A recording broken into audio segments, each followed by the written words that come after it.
Textos de la Torá que nos hablan del tema. Parte 1. En el tema anterior hemos visto la óptica que tenían algunas culturas antiguas, sobre el concepto del que hoy conocemos como el infierno. Pero también es importante ver qué concepto o qué óptica tenían los hebreos, judíos sobre este tema. Hay que recordar que las escrituras tienen origen hebreo, y habla de su historia como nación. Todas las razas o culturas tienen su propia historia, pero en este caso las escrituras hablan del origen de la nación hebrea. Ciertamente para algunos en el cristianismo el simple hecho de nombrar hebreos o judíos es tabú, y llaman a esto dar, judaísmo, judaizar, cuyo concepto según el diccionario es el siguiente: poner una persona en práctica ritos y ceremonias de la religión judía. Pero el cristianismo dogmático creó un nuevo concepto de esta palabra que se usa con un tono de antisemitismo, antijudaísmo, anti-Torá, anti-Yeshua, anti-Masíaj, anti-hebreo, anti-Israel a la hora de defender la doctrina cristiana, y cualquiera que se apega a la Torá se cae de la gracia, en su interpretación dogmática. Y algunos piensan que es un tipo de plan judío, que trata de buscar prosélitos, de los cuales no saben lo que dicen, ya que a ningún judío practicante le interesa en lo más mínimo llevar a un cristiano gentil a ser judío. Y lo digo con base ya que conozco a muchos judíos, por tanto no se preocupen por eso. Aunque no soy judío, soy de origen hispano, y a mucha honra.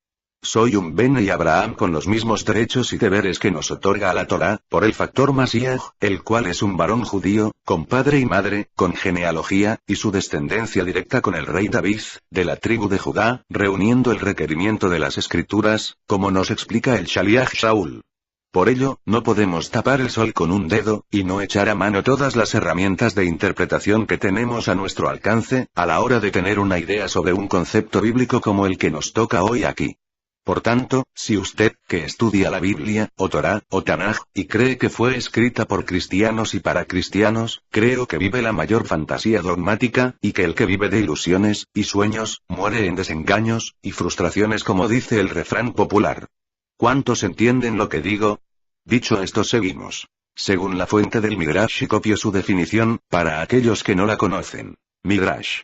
Explicación, plural midrashim, es un término hebreo que designa un método de exégesis de un texto bíblico, dirigido al estudio o investigación que facilite la comprensión de la Torá.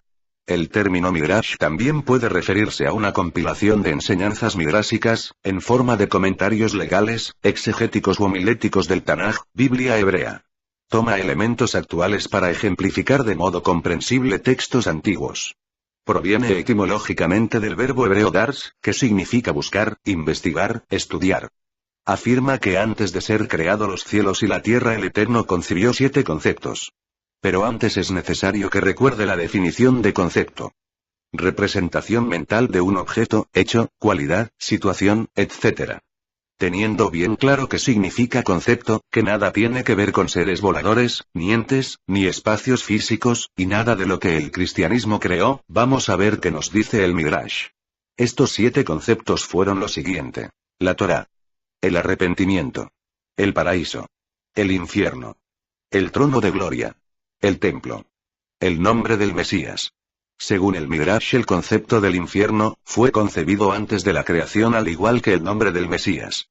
Vea bien lo que dicen. Son conceptos, y tiene perfecta concordancia al decir. Colosenses 1:16 porque en él fueron creadas todas las cosas, tanto en los cielos como en la tierra, visibles e invisibles. Ya sean tronos o dominios o poderes o autoridades. Todo ha sido creado por medio de él y para él.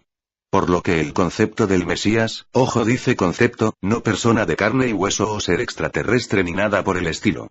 Por ese concepto fue creado todo lo demás, por lo que podemos entender que Paulo, Shaul, conocía este Midrash, saque usted su propia conclusión. Por tanto el Geinom se puede asumir como un concepto, de esa manera podemos reorientar nuestra idea al respecto.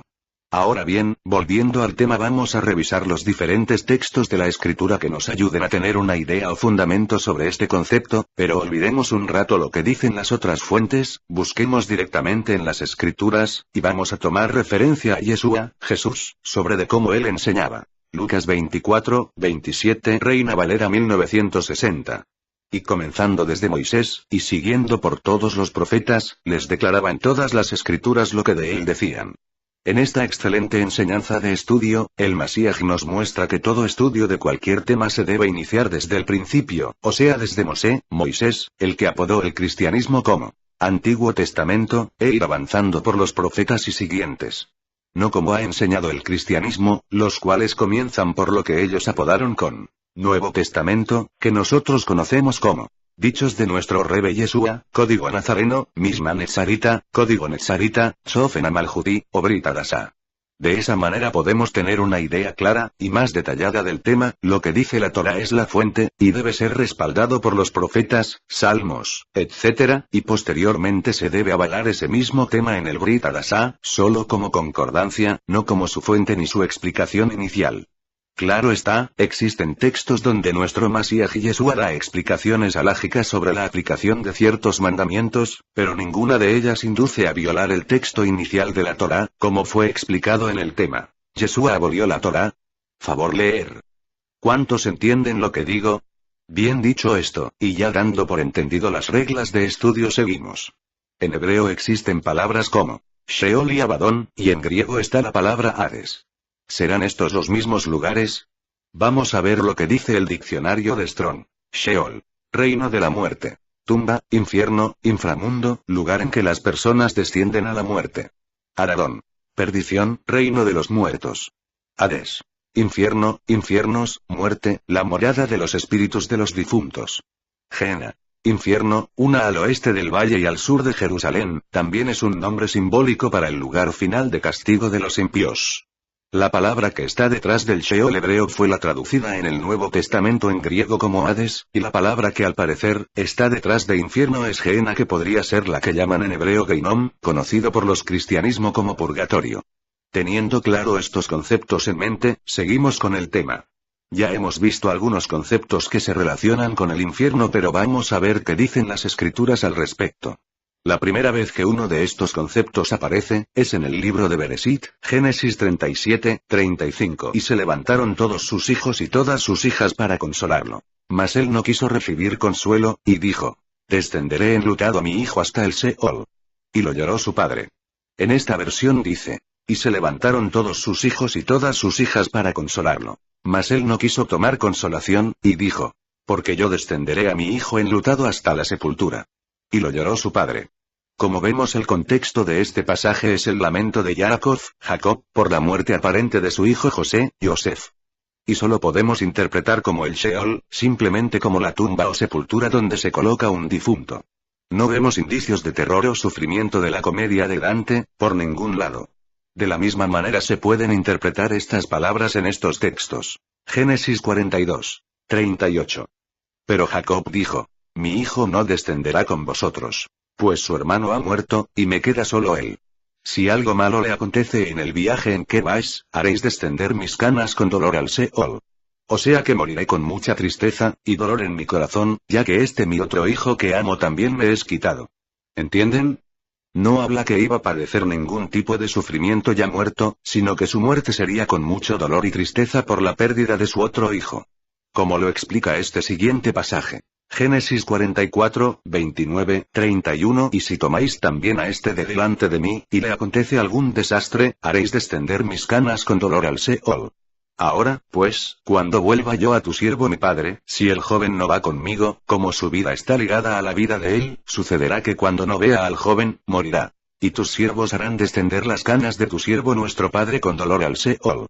En estos pasajes iniciales sobre el Sheol, vemos que su concepto es simple y nada complicado, solo es el lugar de sepultura, nada que ver con el concepto complicado que dio el cristianismo, el cine y los medios de comunicación. Hagamos una analogía a esto, y vamos a compararlo con un río, donde su nacimiento son los primeros textos de la Torá. Y en este curso alto del río, o sea donde nace el río o fuente, no termina allí. Si vemos, todo río tiene un lugar donde nace, y posteriormente tiene lo que se conoce como curso medio, donde aumenta el caudal con los aportes de otros cursos de agua llamados afluentes.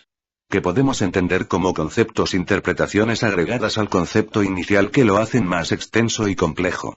Pero eso tampoco queda allí, tenemos otra etapa de este río que es curso bajo, que corresponde a la desembocadura de los ríos en los océanos. O sea, que lo podemos entender como las diferentes afluentes complejas agregadas de diferentes culturas, que se reúnen en un solo sitio. Y de allí de ese océano de mezcla de diferentes afluentes es donde el cristianismo toma sus enseñanzas, y no de la fuente inicial.